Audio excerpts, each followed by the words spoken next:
ننگے بدن وضو کرنا کیسا ہے؟ ننگے بدن وضو کرنے سے گھر میں کیا آتا ہے؟ ننگے بدن وضو کرنے سے قبر میں کون سے عذاب مسلط ہوں گے؟ بسم اللہ الرحمن الرحیم۔ السلام علیکم ورحمۃ اللہ۔ محترم ناظرین، حضرت عبداللہ بن مسعود رضی اللہ تعالی عنہ سے روایت ہے، انہوں نے فرمایا حضور اقدس صلی اللہ علیہ وآلہ وسلم نے عشاء کی نماز ادا کی اور پھر حضرت عبداللہ بن مسعود رضی اللہ تعالی عنہ کا ہاتھ پکڑا اور چلتے ہوئے آپ بطحا کی طرف نکل گئے۔ پھر آپ علیہ الصلاۃ والسلام نے حضرت عبداللہ بن مسعود رضی اللہ تعالی عنہ کو بٹھایا اور ان کے گرد ایک دائرہ کھینچ دیا اور فرمایا، یہاں سے باہر نہ نکلنا یہاں تک کہ تمہارے پاس کچھ لوگ آئیں گے، تم ان سے کلام نہ کرنا، وہ بھی تم سے کلام نہیں کریں گے۔ پھر آپ علیہ الصلاۃ والسلام نے جدھر کا ارادہ فرمایا ادھر چلے گئے۔ اس دوران میں آپ دائرے میں بیٹھا رہا جب کہ کچھ لوگ میرے پاس آئے، گویا کہ وہ اپنے بالوں اور جسموں کے اعتبار سے جٹ تھے، نہ رہے انہوں نے لباس پہنا ہوا تھا اور نہ ہی وہ برہنہ معلوم ہوتے تھے۔ وہ میری طرف آئے اور اس خط نما دائرے کو پار نہ کر سکے۔ پھر وہ حضور اکرم علیہ الصلاۃ والسلام کی طرف چلے گئے، یہاں تک کہ رات کا آخری حصہ آ گیا، وہ لوگ واپس نہ آئے۔ البتہ حضور اقدس صلی اللہ علیہ وآلہ وسلم میرے پاس تشریف لے آئے، اس حال میں کہ میں بیٹھا ہوا تھا۔ پھر آپ علیہ الصلاۃ والسلام نے مجھ سے فرمایا، میں رات بھر سے سویا نہیں ہوں۔ پھر نبی کریم علیہ الصلاۃ والسلام میرے پاس اس حصار میں داخل ہوئے اور بے زانو پر سر مبارک رکھ کر آرام فرما ہو گئے۔ آپ جب آرام فرما ہوتے تو تیز سانسوں کی آواز آتی تھی۔ اسی دوران جب میں بیٹھا ہوا تھا اور آپ صلی اللہ علیہ وآلہ وسلم میرے زانو پر سر مبارک رکھ کر آرام فرما ہو گئے۔ اس دوران سفید لباس میں ملبوس کچھ لوگ آئے، ان کے حسن و جمال کا عالم تو اللہ تعالی ہی بہتر جانتا ہے۔ ان کی آنے کی انتہا ہمارے پاس ہوئی۔ ان میں سے ایک گروہ حضور نبی کریم علیہ الصلاۃ والسلام کے سر مبارک کی طرف آ کر کھڑا ہو گیا اور ایک گروہ آپ کے مبارک قدموں کی طرف آ کر کھڑا ہو گیا۔ پھر انہوں نے آپس میں کہا، میں نے آج تک کوئی بھی نبی ایسا نہیں دیکھا جتنی عنایت اس نبی پر ہوئی ہے۔ ان کی دونوں آنکھیں سو جاتی ہیں لیکن ان کا دل جاگتا رہتا ہے۔ انہوں نے آپ علیہ الصلاۃ والسلام کی مثال یہ دی کہ جیسے ایک سردار نے لوگوں کو اپنے کھانے اور پینے کی طرف بلایا، جن لوگوں نے ان کی دعوت قبول کی تو ان کا کھانا کھایا، ان کی سبیل سے پانی پیا، اور جس نے ان کی دعوت قبول نہ کی تو اس نے عذاب پایا۔ پھر وہ لوگ چلے گئے۔ پھر حضور اقدس صلی اللہ علیہ وآلہ وسلم اس وقت نیند سے بیدار ہوئے تو فرمانے لگے، جو انہوں نے کہا وہ تم نے سنا، اور کیا تم جانتے ہو کہ وہ کون لوگ تھے؟ میں عبداللہ بن مسعود نے عرض کیا کہ اللہ تعالی اور اس کے رسول علیہ الصلاۃ والسلام سب سے زیادہ اور بہتر جانتے ہیں۔ آپ صلی اللہ علیہ وآلہ وسلم نے فرمایا، وہ ملائکہ تھے، اور تو جانتا ہے کہ انہوں نے کس چیز کی مثال دی؟ میں نے عرض کی، اللہ تعالی اور اس کے رسول صلی اللہ علیہ وآلہ وسلم سب سے زیادہ اور بہتر جانتے ہیں۔ آپ نے فرمایا، انہوں نے اللہ رحمان تبارک و تعالی کی مثال دی کہ اللہ تعالی نے جنت بنائی اور بندوں کو اس کی طرف بلایا، جس نے دعوت قبول کی وہ جنت میں داخل ہونے لگے، اور جس نے قبول نہ کی اس نے سزا پائی۔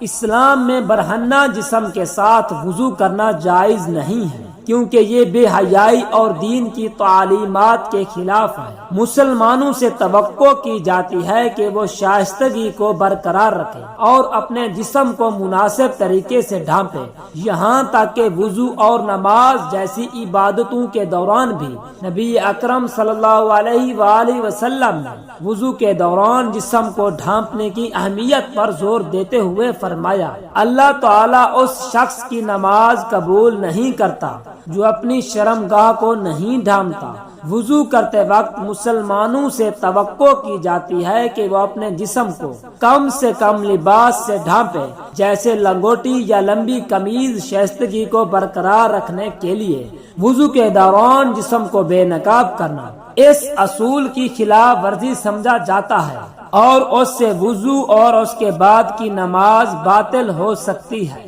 حضرت انس بن مالک رضی اللہ تعالی عنہ سے روایت ہے، ایک مرتبہ جب حضور اقدس صلی اللہ علیہ وآلہ وسلم کے ساتھ تھے تو آپ مسکرائے یہاں تک کہ آپ کی داڑھیں مبارک زہر ہو گئی۔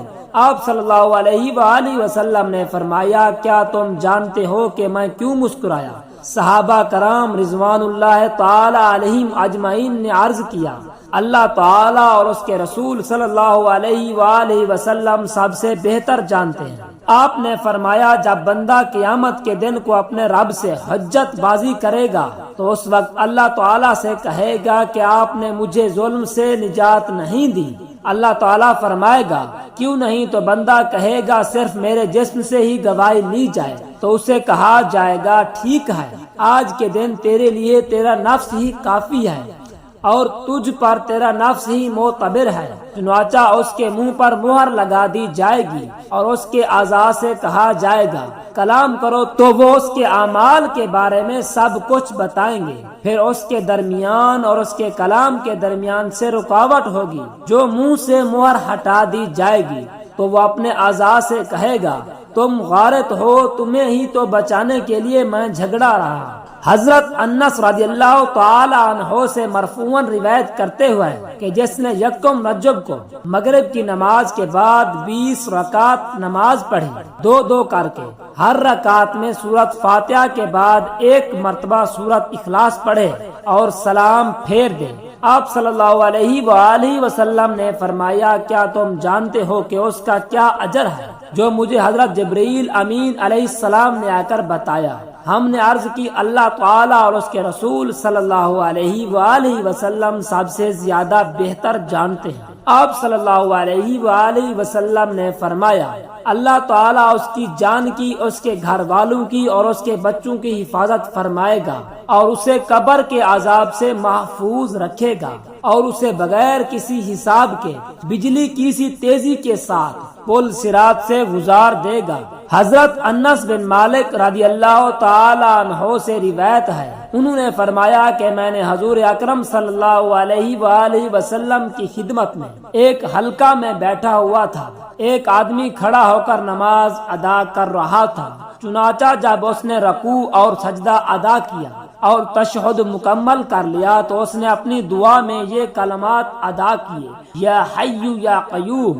تو حضور اقدس صلی اللہ علیہ وآلہ وسلم اپنے صحابہ کرام رضی اللہ تعالی عنہ سے ارشاد فرمایا، تم جانتے ہو کہ اس نے کس چیز کے ساتھ دعا مانگی ہے؟ صحابہ کرام نے عرض کیا، اللہ تعالیٰ اور اس کے رسول علیہ الصلوۃ والسلام سب سے زیادہ بہتر جانتے ہیں۔ آپ نے ارشاد فرمایا، مجھے اس ذات کی قسم جس کے ہاتھ میں میری جان ہے، اس نے اللہ تعالیٰ کے سب سے بڑے نام کے ساتھ دعا کی، جب بھی اس کے نام کے ساتھ دعا کی جائے تو اللہ تعالیٰ قبول فرماتا ہے، جب بھی اس کے نام کے ساتھ دعا مانگا جائے تو اللہ تعالیٰ عطا فرماتا ہے۔ حضرت انس بن مالک رضی اللہ تعالی عنہ سے روایت ہے، انہوں نے فرمایا، میں نے حضور نبی کریم علیہ الصلوۃ والسلام کے ہمراہ مدینہ منورہ کی ایک گھاٹی میں داخل ہوا اور میرے پاس قضائے حاجت کے لیے پانی بھی تھا۔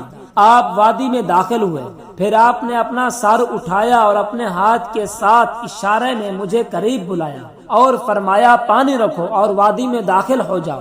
میں بھی داخل ہوا، ایک پرندوں کو میں نے دیکھا کہ وہ درخت پر اپنی چونچے مار مار کر چہچہا رہا تھا۔ آپ علیہ الصلوۃ والسلام نے پوچھا، کیا تو جانتا ہے کہ یہ کیا کہہ رہا ہے؟ میں نے عرض کیا، اللہ تعالیٰ اور اس کے رسول علیہ الصلوۃ والسلام سب سے زیادہ بہتر جانتے ہیں۔ آپ نے فرمایا، وہ کہتا ہے، اے اللہ تو عدل کرتا ہے، ظلم نہیں کرتا اور نہ ہی کوئی چھپانے والا تجھ سے کچھ چھپا سکتا ہے۔ تو نے مجھے پیدا کیا اور درست پیدا کیا اور مجھ سے میری نگاہ روک لی۔ اے اللہ، میں بھوکا ہوں، مجھے کھانا کھلا۔ تو ایک ٹڈی آئی اور اس کی چونچ میں داخل ہو گئی، تو اس نے اس پر منہ بند کر لیا، پھر وہ اپنی چونچیں مارنے لگا۔ آپ علیہ الصلوۃ والسلام نے فرمایا کیا تو جانتا ہے کہ یہ اب کیا کہہ رہا ہے؟ میں نے عرض کی اللہ تعالیٰ اور اس کے رسول علیہ الصلوۃ والسلام سب سے زیادہ بہتر جانتے ہیں۔ آپ نے ارشاد فرمایا وہ کہتا ہے جو اللہ تعالیٰ پر بھروسہ رکھتا ہے اللہ تعالیٰ اسے نہیں بھولتا، اور جو اللہ تعالیٰ کو بھول گیا اس نے خطا کی، ایک دن کے بعد وہ مایوس ہوگا۔ رزق بذات خود اپنے تلاش کرنے والے سے زیادہ اسے تلاش کرتا ہے۔ حضور صلی اللہ علیہ وآلہ وسلم نے فرمایا اللہ تعالیٰ تجھے ہدایت پر قائم رکھے، آمین۔ اللہ تعالیٰ ہمیں حضور اکرم صلی اللہ علیہ وآلہ وسلم کی سنت پر عمل پیرا ہونے کی توفیق عطا فرمائے، اور ہمیں اسلامی تعلیمات کو سیکھنے اور سکھانے کی توفیق عطا فرمائے، آمین ثم آمین۔